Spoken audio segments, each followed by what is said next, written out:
It's like so little time. Marvel has already laid the groundwork for how Venom could make a comeback after The Last Dance in Sony's universe.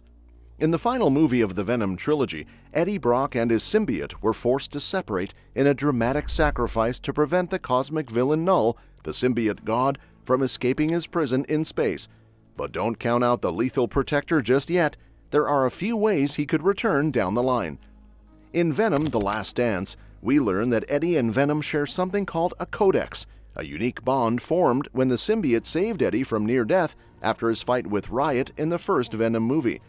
This codex is crucial because it's the key to unlocking Knull's prison on the symbiote homeworld of Clintar. Naturally, this makes Eddie and Venom prime targets, with Knull sending his symbiote-hunting xenophages to retrieve the codex.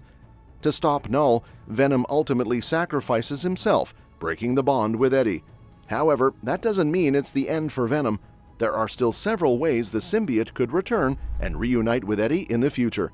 With the codex and their shared history as a foundation, a future storyline could easily bring back the iconic duo for another adventure.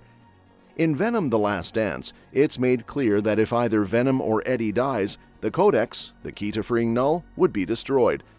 That's why Venom sacrifices himself at the end, saving Eddie and destroying the key to Knull's freedom.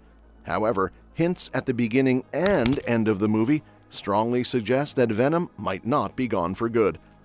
For one, the piece of Venom left behind in the MCU at the end of Spider-Man: No Way Home is never accounted for. This means there's still a part of Venom lingering on Earth 616, which could eventually reconnect with Eddie, or even bond with Tom Holland's Peter Parker, setting up the MCU's symbiote saga.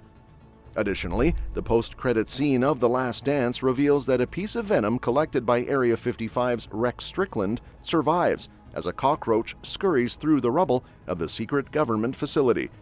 Both of these lingering symbiote fragments could easily reconstitute and become Venom once more, reuniting with Eddie in the future. Another intriguing setup in The Last Dance is the movie's heavy implication that Eddie Brock might become a father. A significant portion of the film involves Eddie and Venom hitching a ride with Martin Moon, played by Riz Ahmed, a hippie alien enthusiast, and his family.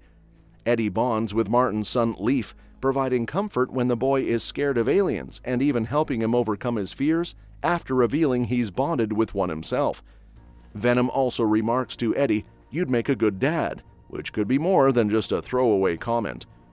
This tease aligns with Eddie Brock's comic book history, where he does eventually become a father, a storyline revealed just before Knull's invasion in 2020's King in Black. If Eddie does end up having a son in Sony's universe, it could open doors for exciting new directions. Not only could it mirror the comics, but it might also tie into a larger emotional arc for Eddie and Venom, adding depth to their already unique bond. The groundwork is there for Venom and Eddie to return, whether through lingering symbiote fragments or the introduction of a father-son storyline in future films. In the Marvel Comics, Dylan Brock is the son of Eddie Brock and Anne Weying, Eddie's ex-girlfriend. However, thanks to their unique bond, both Eddie and Venom are technically Dylan's father. This dual parentage gives Dylan incredible power and control over symbiotes, making him a prime target for Knull during the King in Black storyline. After Knull's defeat, Eddie takes over as the new King in Black, while Dylan becomes Venom's new host. This shift positions Dylan as the next generation lethal protector, which could potentially play out in Sony's live-action universe too.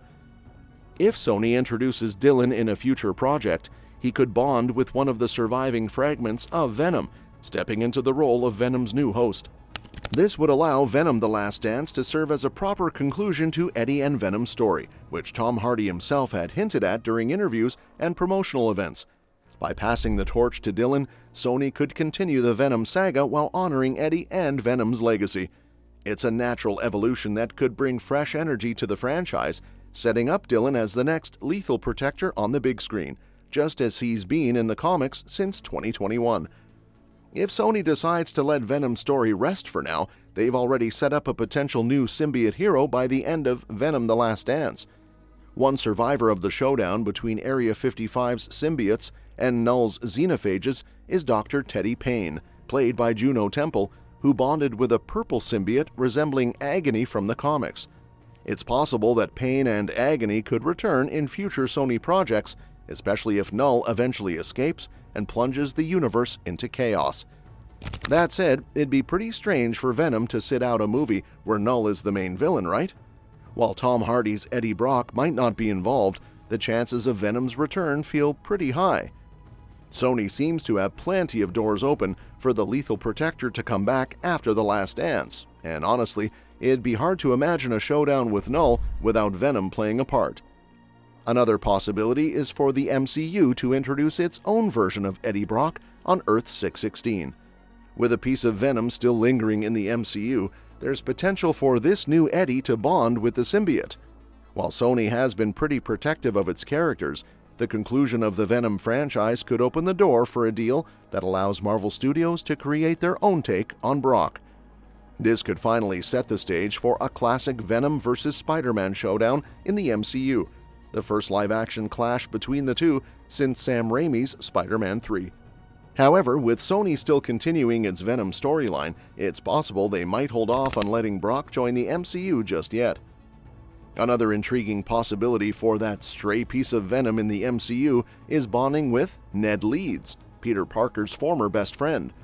While comic fans might expect Ned to take on the mantle of Hobgoblin like his comic counterpart, there's a theory that he could become Venom instead. So far, Jacob Batalon's Ned has been the comedic relief in Spider-Man's adventures. However, No Way Home ended with his memories of Peter wiped, leaving the door open for a darker, more complex storyline. If Ned were to become Venom, it would not only align with fan theories, but also set up a tragic conflict for Spider-Man's next trilogy. Peter might find himself battling his former best friend, adding a deeply personal layer to the story. Venom: The Last Dance has been repeatedly described as the final chapter in the Venom franchise, and Tom Hardy recently spoke with Screen Rant about wrapping up his journey as Eddie Brock. He shared that everything seen in The Last Dance came from his and director Kelly Marcel's imagination, emphasizing, "There's nothing left out, it's surgically chosen and delivered." However, Hardy has also expressed a lingering desire to finally square off against Spider-Man on screen. At a New York Comic-Con panel, he stated, "I would like to fight Spider-Man. I would like to fight him right now. In a movie, 100%. I would never say never." While both Hardy and Marcel have maintained that The Last Dance is their swan song, Hardy seems open to returning as Venom under the right circumstances. For now, Venom 4 hasn't been confirmed by Sony, and Hardy's comments leave the character's future uncertain. That said, if The Last Dance continues to perform well at the box office, a fourth film could still happen. With only Kraven the Hunter currently on Sony's release slate for its Spider-Man universe, a new Venom movie might just be their safest bet to keep the momentum going. And that's a wrap for today's video, folks. We hope you had as much fun watching as we did making it. If you enjoyed this, don't forget to give it a thumbs up and hit that subscribe button for more awesome content. We'd love to hear your thoughts, so drop a comment below about what stood out to you the most. Thanks for hanging out with us, and we'll catch you in the next one.